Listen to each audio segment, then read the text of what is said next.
Next Gen Conservative Radio Network.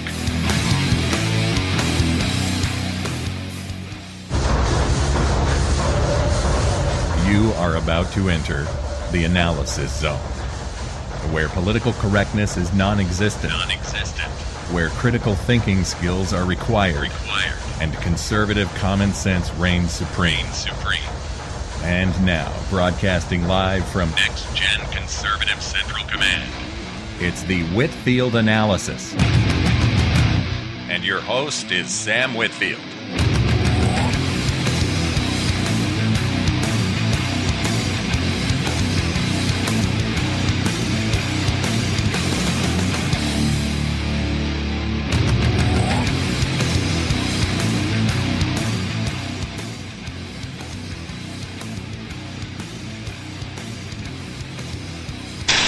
Hello ladies and gentlemen, this is Sam Whitfield here, recording from Next Gen Conservative Studios. It's weird not saying broadcasting live. Folks, this is a pre-recorded program. At the time I am recording this, it is Tuesday night, March 26th. 2013. I'm recording this show in advance because tomorrow, Wednesday, I'm headed out of town to see my grandfather in Florida for spring break. So, because of that, I obviously won't be here in the studio with my microphone and everything to do the show on Sunday. I couldn't find a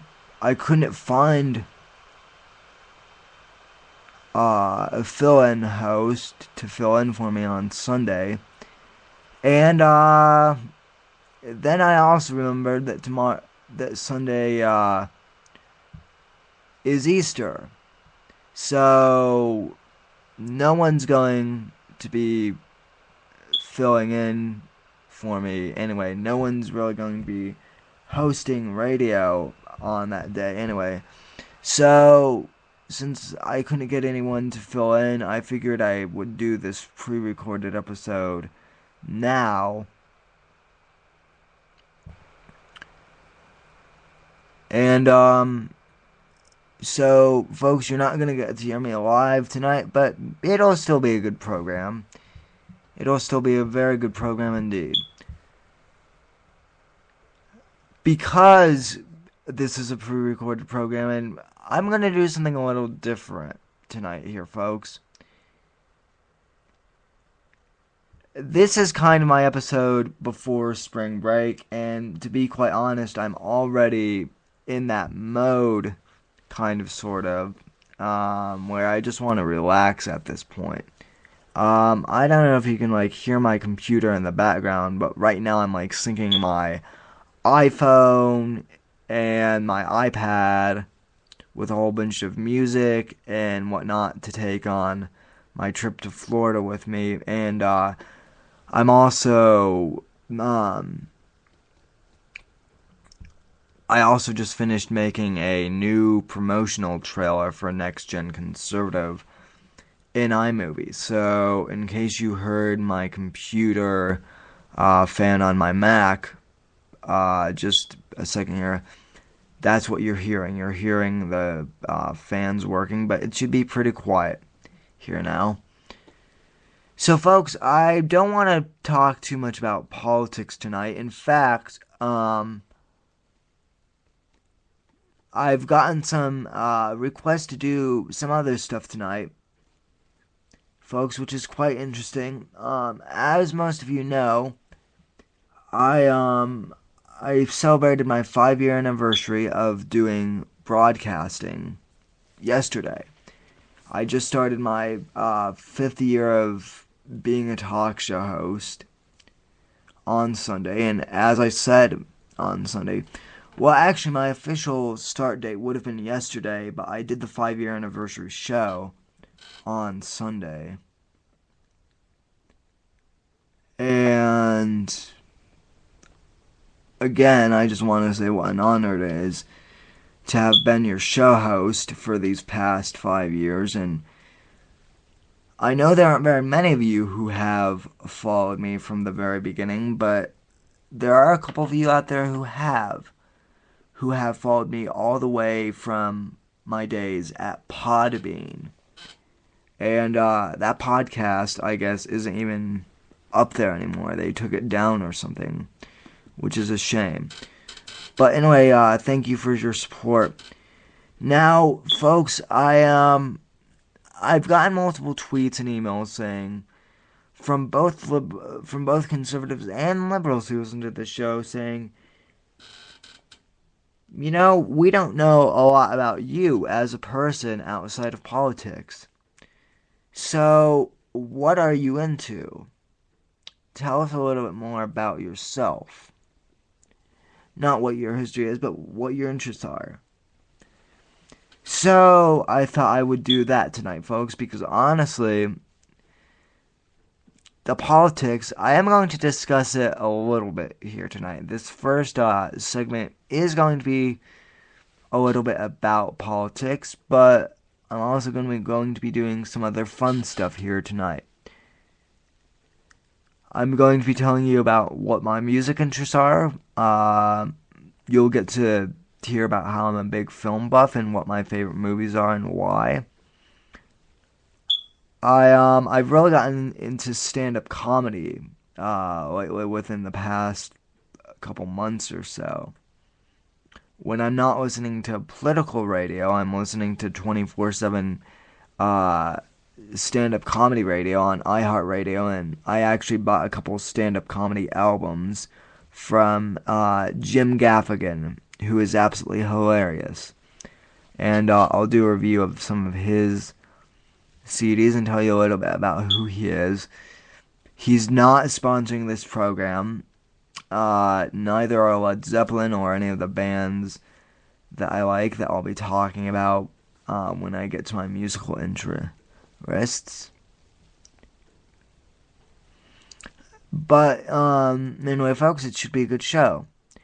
So, first of all, tonight, many of you who are into politics, who want me to talk politics, Sam, what do you think about this whole gay rights issue that is going before the Supreme Court?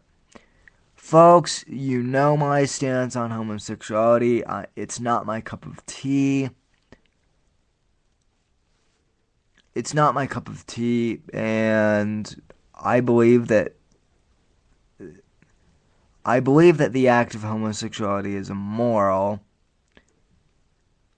But there are good people who are homosexual. I just don't like their homosexual acts. I believe that they're still good people, though. But folks, that's not what I'm here to talk about tonight. If you want to, I've done shows on homosexuality. You want my opinion in a nutshell on what this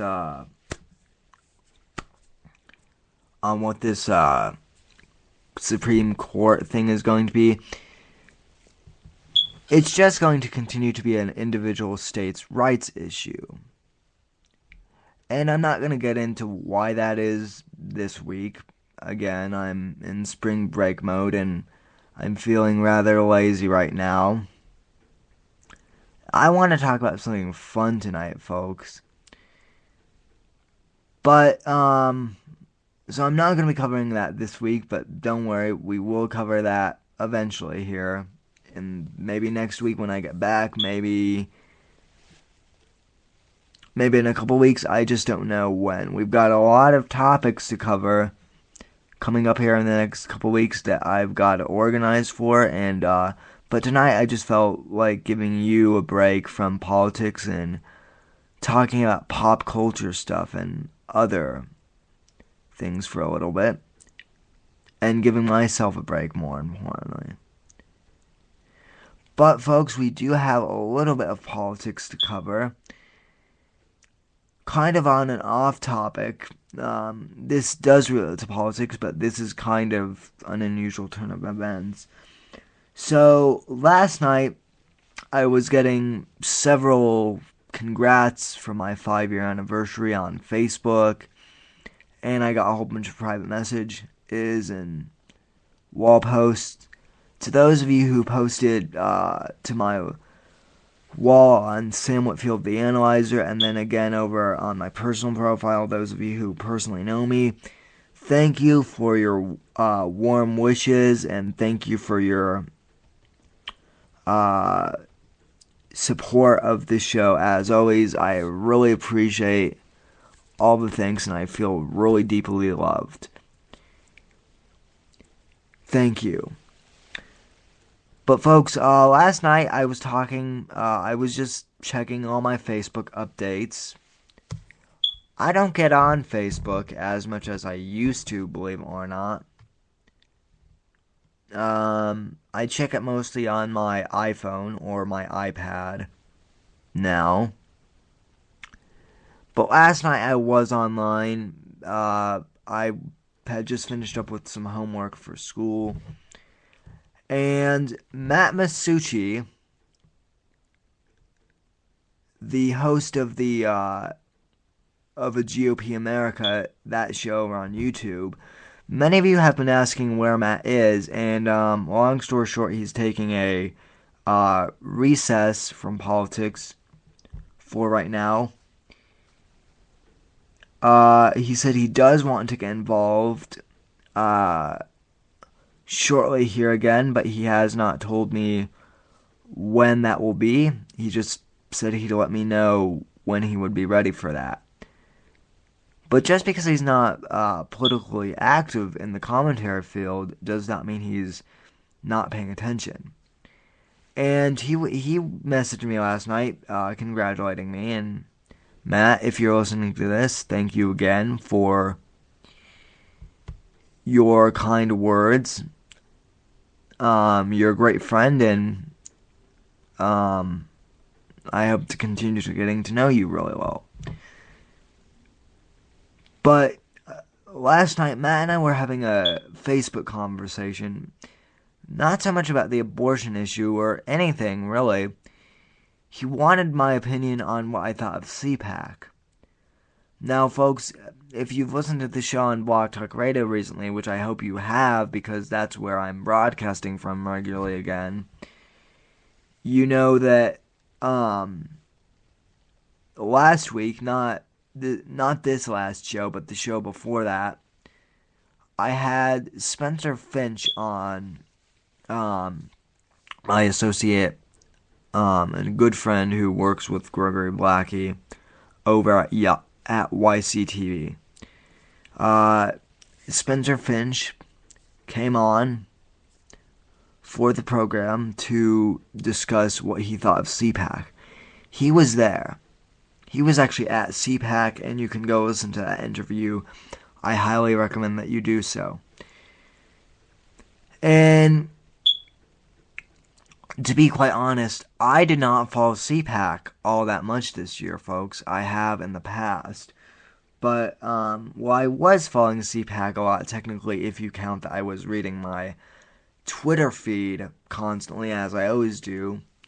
And a lot of my colleagues who are on Twitter, surprisingly, there was a large number of teen conservatives there this year, and I was not one of them, unfortunately. But there's always next year. But anyway, Matt was asking me who I thought was good, and like I said, I'll be honest, I didn't get to watch a lot of the speeches. I only was able to form off an opinion off what some of my trusted colleagues had to say. So, to be quite honest, I really didn't have an opinion on CPAC, folks. But one individual that did speak there, and that Matt and I ended up talking about last night, was Dr. Ben Carson. Now, Ben Carson, he has an amazing story. In fact, there's a movie about him called it's called Gifted Hands. It came out in 2009, and Cuba Gooding Jr. plays Ben Carson. Now, I saw this movie before Carson became well known. It's a very good movie. It didn't get like super high ratings. It was one I stumbled upon actually one night when I was browsing around Netflix to find something to watch, and I just found that, and it wound up to be a very good movie. And I watched that movie back in late November of 2012. Well, when Ben Carson came onto the scene for his statement against Obama, I was really impressed. I mean, I knew this man was a devout Christian, and because the movie really goes into his faith a bit, and I assumed he was conservative based on what I had heard him say in the movie and some of the stuff I was reading about him, but I wasn't sure. But folks, a couple months ago he spoke. For those of you who are not familiar with him, this is an African American doctor too. That's another thing. Ben Carson is an African American neurosurgeon who spoke out against Obama's reckless Obamacare deal, among other things like the handling of the economy. He basically spoke out against Obama as a president, respectfully so, at the National Prayer Breakfast. And Carson did an excellent job of doing this. And everything he said about the Obama administration has been spot on, and about the economy in general. And this guy he doesn't claim to be an uber conservative, but it's quite clear to me that he is conservative. But he just wants to bring common sense back to Washington, and I'm about ready to play an interview clip. I'm going to play the full interview that he had on Sean Hannity a couple months ago, for those of you who don't know who he is, and I think you'll be really surprised at how much you like this guy. I really like him, and I'm going to do an analysis on him probably in the second segment, because we only have 2 minutes left in this segment. But enjoy this interview with Sean Hannity, and he basically gives some background on himself and in his beliefs. I hope you enjoy this as much as I enjoyed it the first time I listened to it, and I'll be back to give my audio commentary and then start the second segment. Alright, so I hope you enjoy this.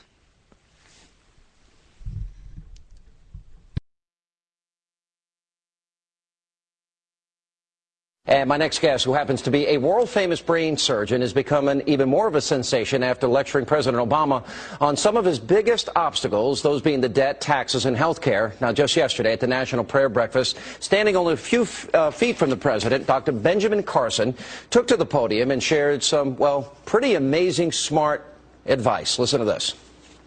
Our deficit is a big problem. Think about it. And our national debt, $16.5 trillion. You think that's not a lot of money? Tell you what, count one number per second. One number per second. You know how long it would take you to count the 16 trillion?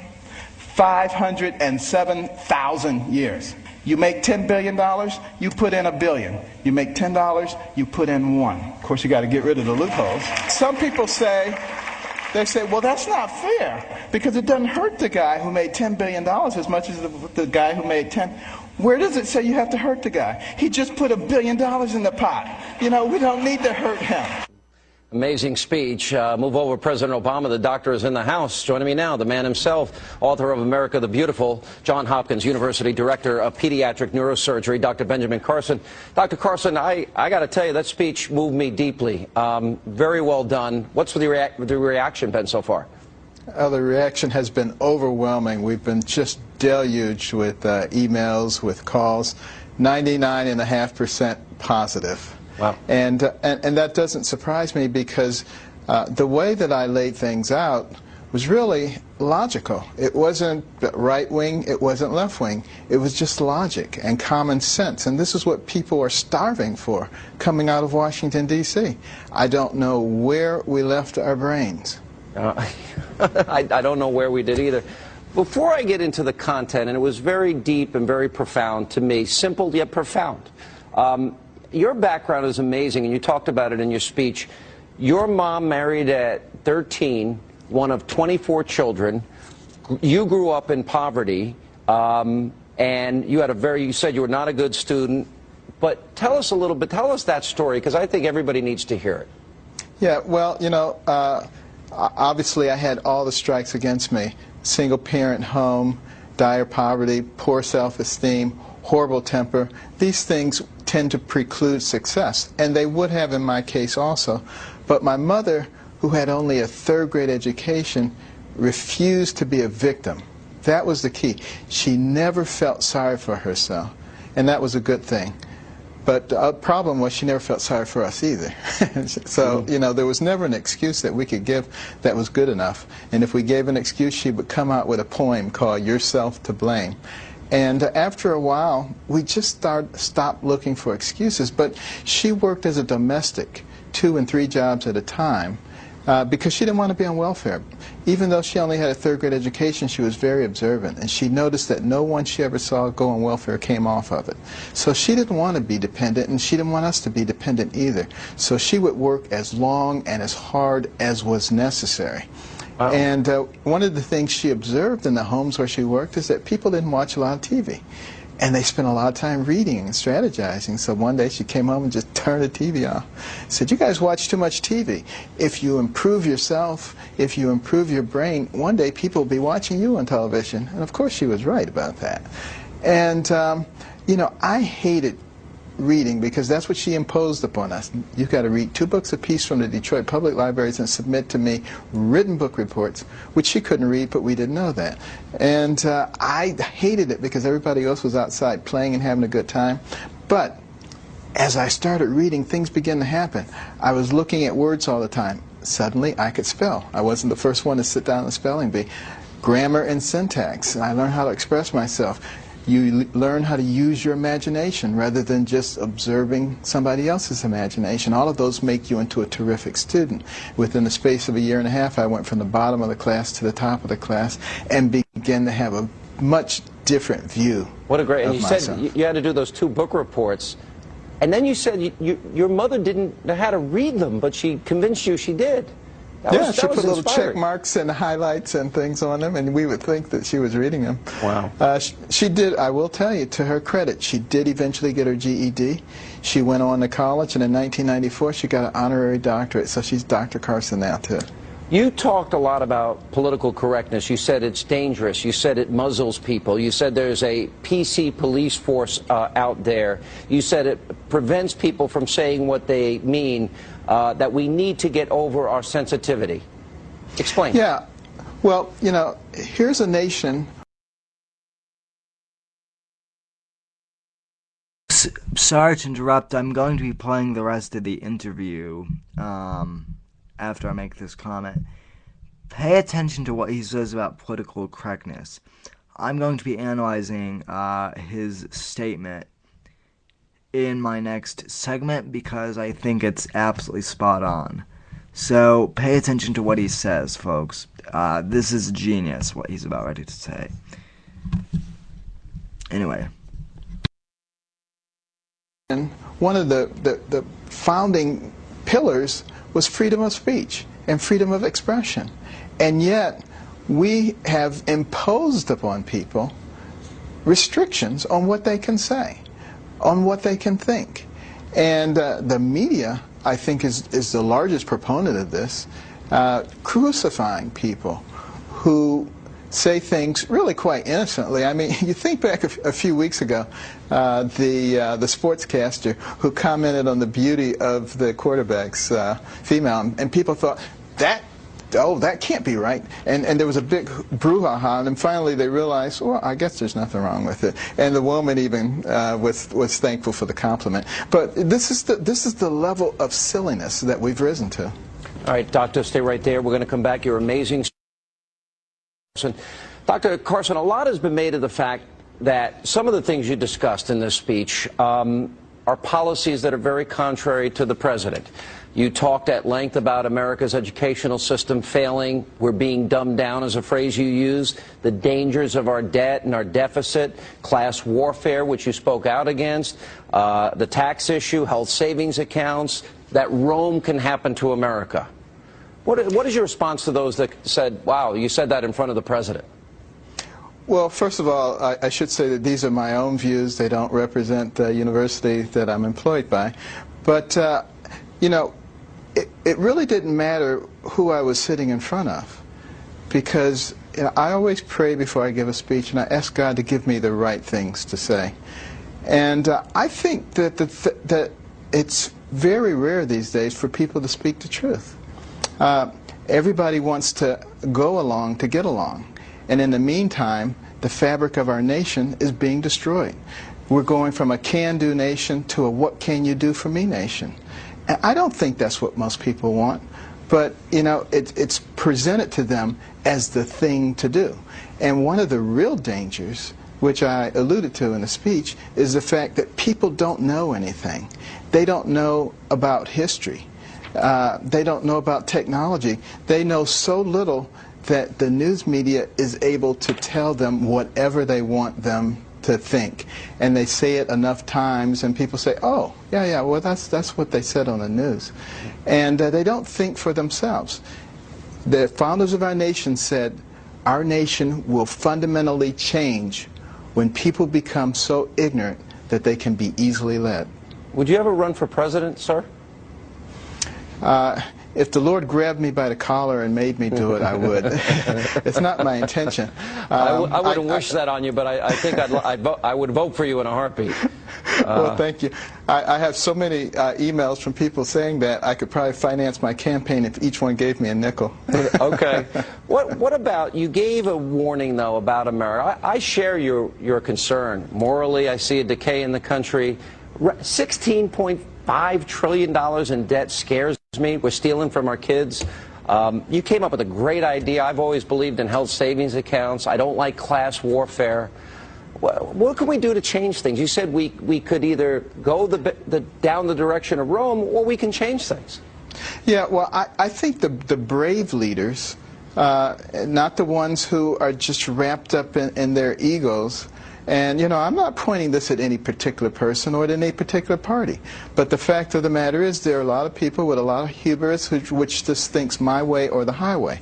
And the reason that I gave the example of the eagle with two wings, a left wing and a right wing, is that all good ideals don't reside in one party. But as the Bible says, in the multitude of counselors is safety. But in order to be able to use those counselors, we got to get rid of political correctness and let people say what they mean and really put their ideals out on the table and explain why those are good ideals. I would be willing to debate anyone on the president's team on health care and how it should be administered and how it can be done for less money. I'll tell you what I don't get a chance to do that. Because we're running out of time, and I want you to come back and tell the story. You explained it so well on Francis Scott Key. I'm going to invite Austin Goolsbee on with you, and if you would come next week, maybe we can talk about those issues. Your book is amazing. The speech was amazing. I put it on my website, Hannity.com. Folks, that is the end of the interview. Really, wow. What an amazing guy. I think he needs to run for president, just like everyone else who's found out who he is. I really think he does. Folks, we'll be back for our second segment. I'm actually going to save the show about myself for later on. I'm going to do a segment on him, a very short segment, and then I'll be done. Anyway, folks, I hope you're enjoying my spring break special. Go listen to part 2, which I'm about ready to record right now.